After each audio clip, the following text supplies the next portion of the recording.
अस्सलामुअलैकुम student 7th class, आप सब अपनी साइंस की बुक ओपन करें। स्टूडेंट्स, हम जो आपका चैप्टर पढ़ रहे थे वो था transportation in plant human and plants. Transportation in human and plants आपका सेकंड चैप्टर है, ओपन करें। तालबात, आज का जो हमारा टॉपिक है वो है transportation in plants. Transportation in plants, transportation जैसे कि मैं आपको पहले भी इसके बारे में बता चुकी हूँ। ट्रांसपोर्टेशन का मीनिंग होता है कि किसी भी चीज़ की एक जगह से दूसरी जगह मुंतकली, यानी एक जगह से दूसरी जगह किसी चीज़ का ट्रांसफ़र होना, पहुँचना।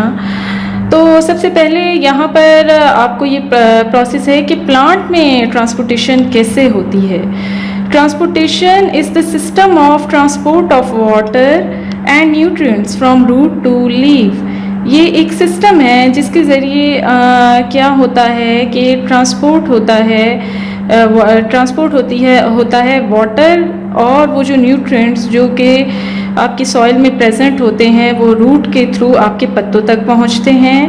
और क्या होता है, फिर पत्ते जो खुराक बनाते हैं प्लांट में, उनकी ट्रांसपोर्ट होती है उस प्रिपेयर्ड फूड की from leaves to the other part of the plant, पत्तों से पौधे के दूसरे हिस्सों तक।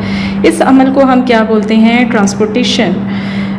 जैसे कि बच्चों आप सब जानते हैं तालबात के प्लांट जो आपका पौधा है उसको अपनी खुराक बनाने के लिए कार्बन डाइऑक्साइड की ज़रूरत होती है, वाटर की ज़रूरत होती है। तो क्या होता है कि वो कार्बन डाइऑक्साइड कहाँ से एब्जॉर्ब करता है, through air, and water root के थ्रू एब्जॉर्ब होता है फ्रॉम द सॉइल, जिसके और जो आपके लीव्स हैं वो फूड प्रिपेयर करते हैं, उनमें एक पिगमेंट होता है क्लोरोफिल, उसकी मदद से। तो जब तक वाटर की ट्रांसपोर्ट ना हो पौधे के मुख्तलिफ हिस्सों तक, तो लीव्स जो सा अपना फूड प्रिपेयर नहीं कर सकते।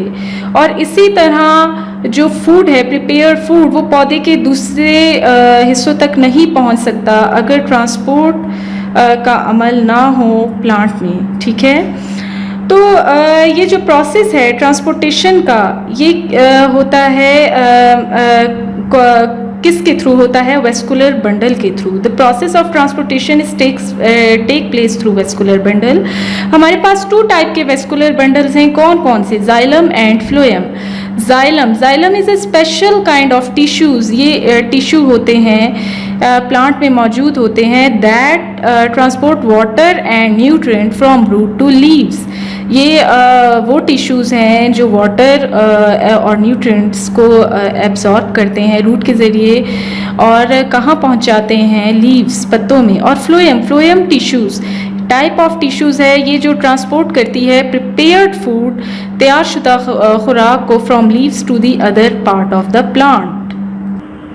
ओके स्टूडेंट्स, यहाँ पर आप अपनी बुक में देख सकते हैं, आपके पास यहाँ पर फर्स्ट यूनिडायरेक्शनल फ्लो है वाटर एंड डिज़ोल्व सॉल्ट्स का। ये किसके, वाटर और जो आपकी मिनरल्स हैं, ये कौन से टिश्यूज़ हैं जो कि लीव्स तक पहुंचाते हैं, ट्रांसपोर्ट करते हैं, वो हैं आपके xylem tissues. Pipe type shape of xylem है without middle wall of cell आपको दी है, thick wall to reduce loss of water. अब ये जो आपके वाटर एंड मिनरल्स हैं ये जाइलम टिश्यू के थ्रू कहाँ तक जाते हैं, पत्तों तक जाते हैं, और ये यूनिडायरेक्शनल फ्लो होता है, यानी एक ही टाइप का फ्लो होता है। इस फ्लो को हम यूनिडायरेक्शनल क्यों बोलते हैं, क्योंकि आप देखें कि जो रूट्स हैं वो रूट्स हेयर के ज़रिए सॉइल से मिनरल्स और वाटर एब्जॉर्ब करती हैं। उसके बाद ये water and minerals xylem tissue के थ्रू कहाँ जाते हैं, प्लांट के स्टेम में, और फिर जाइलम टिश्यू के थ्रू ये वाटर और मिनरल्स कहाँ पहुँचते हैं, प्लांट के लीव्स तक ये ट्रांसपोर्ट हो जाते हैं, और फिर लीव्स यूज़ करते हैं this water and minerals in the preparation of food. Now come to the next picture. This is bidirectional flow of phloem tissues. This is bidirectional flow of phloem tissue. अब आप देखें phloem tissues, इनका bidirectional flow क्यों है, क्योंकि leave से खुराक पहुंचती है पौधे के तमाम हिस्सों तक, तो स्टेम में आती है और दूसरे पार्ट्स तक जाती है प्लांट के। यहाँ पर आप देख सकते हैं वाटर एंड फूड किसके, फ्लोएम टिश्यू के थ्रू कहाँ जाता है, डिफरेंट सेल्स में जाता है और बाई डायरेक्शनल फ्लो होता है, और इस तरह ये क्या होता है कि लीफ से ट्रांसपोर्ट हो जाता है to the other parts of the plant. So this process is called transportation. आपका 6th क्लास आप लोगों का जो होमवर्क है